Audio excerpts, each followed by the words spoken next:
We think that when there's a burden and when there's adversity, we think that it's got to be the devil. And we don't understand that the devil is nothing but just somebody who's on a rope for God, because God has a way of, oh, you sing, God got a way. God got a way of getting himself to you when there's something he wants you to understand. God said, oh, okay, you want to be stiff-necked and hard-hearted, you don't get into Sunday morning, that's okay. Thursday night is coming.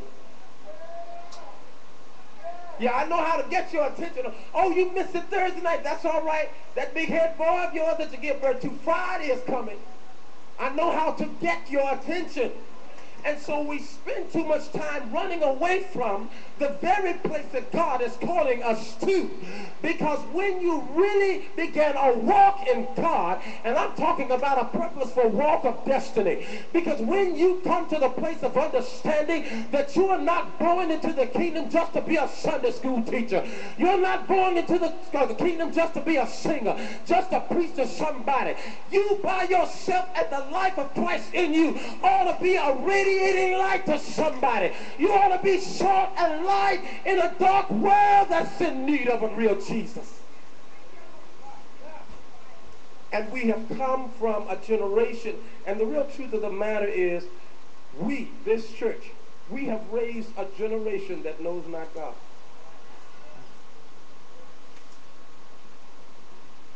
We have raised an entire generation that doesn't understand intimacy. First natural, then spiritual. See, the divorce rate, and although it's as high in the church as it is in the world, but the divorce rate, the separation is a type of prophetic symbol of how the people of God have separated themselves from God.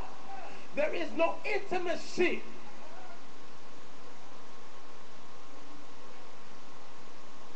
There's no intimacy. There's no time of just walking with him. Just walking with him. Not telling him what you need. My God, he's God. He knows what you need. Not telling him what you want. He knows what you want. You just told him this morning. But will you just walk with him? In the cool of the day, will you just walk with him? You ain't got to say nothing. We know you can talk. We know you're deep. Shut up and let him talk. Just walk with him. Walk.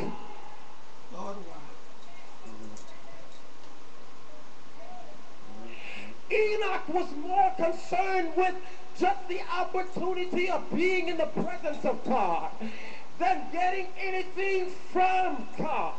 And because of his heart, the Bible said it pleased God, and that he walked with God, and to this day nobody but God knows where he is.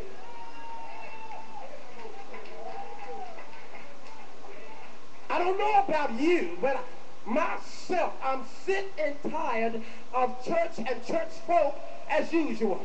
Because I don't believe that God birthed me into the kingdom for such a time as this, just to be able to preach from church to church. I don't care if I never preach again. Because if we preach and if we sing and if we give out tracts and the world still doesn't know that Jesus is Lord, and the world still doesn't know the authority of Jesus, and the world still doesn't know he's a healing Jesus, and the world still doesn't know he's a deliverer, then all of our preaching is in vain. All of our singing is in vain. But if you live the life, I'm talking about the real life of Christ, and you can't live the life of Christ outside of the fire.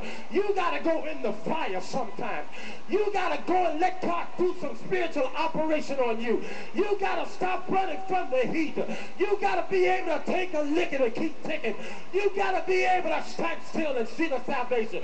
You got to be able to, even in the midnight of your life, still believe God. I said, still believe him. I said, still believe him. I know you've been through hell and high water, but do you still believe him? I know you've been waiting a long time and the answer has not manifested yet, but do you still believe him? God is looking for a mature saint. God is looking for somebody that has walked with him long enough that they've gotten so excited just from walking with him that they wouldn't take nothing for their journey right now. God is looking for a people that ain't looking for a sugar daddy, that ain't looking for a Santa Claus, that ain't looking for a bank, that ain't looking for some stuff. God said, I'm looking for my lovers. Where are my lovers? Who's loving me? Who's walking with me?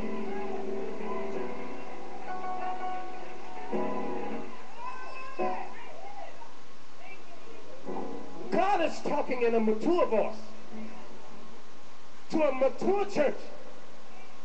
He that hath an ear, let him hear what the Spirit is saying unto the church. Well, I can't hear nothing, preacher. It's what the Spirit is saying to the church. Because everything in the church ain't the church.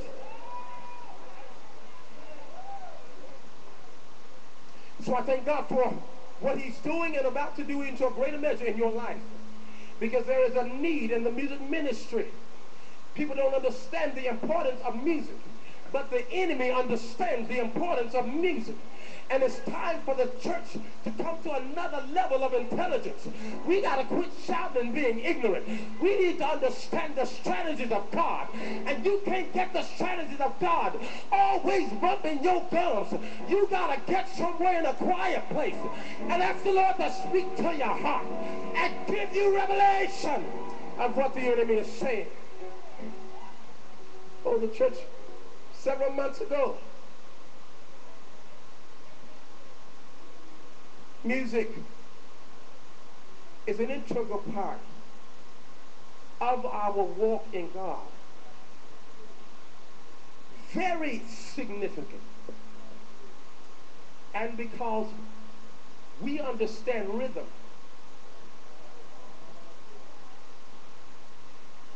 Give me a beat, Gabriel. We understand rhythm. Rhythm only ministers to our flesh.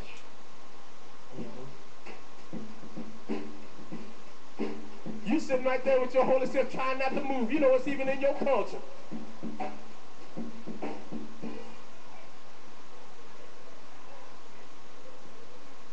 Because before we knew God, we fed our flesh. And every Friday night we were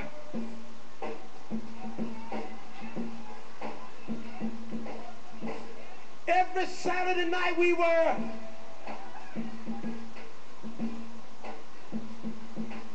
and some Sunday mornings on the way to church we were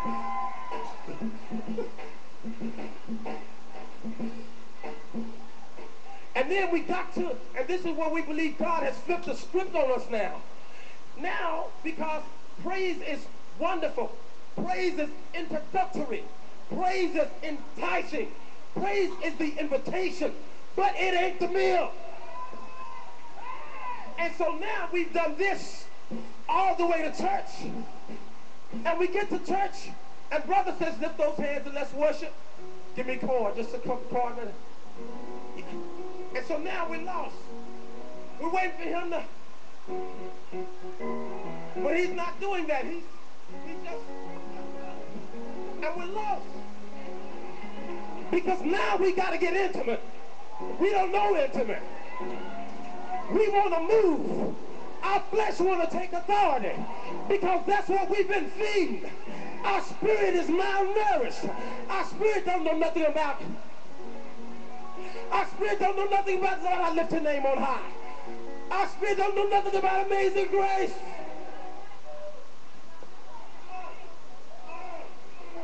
That comes... Hey, Shalabo. That comes from relationship.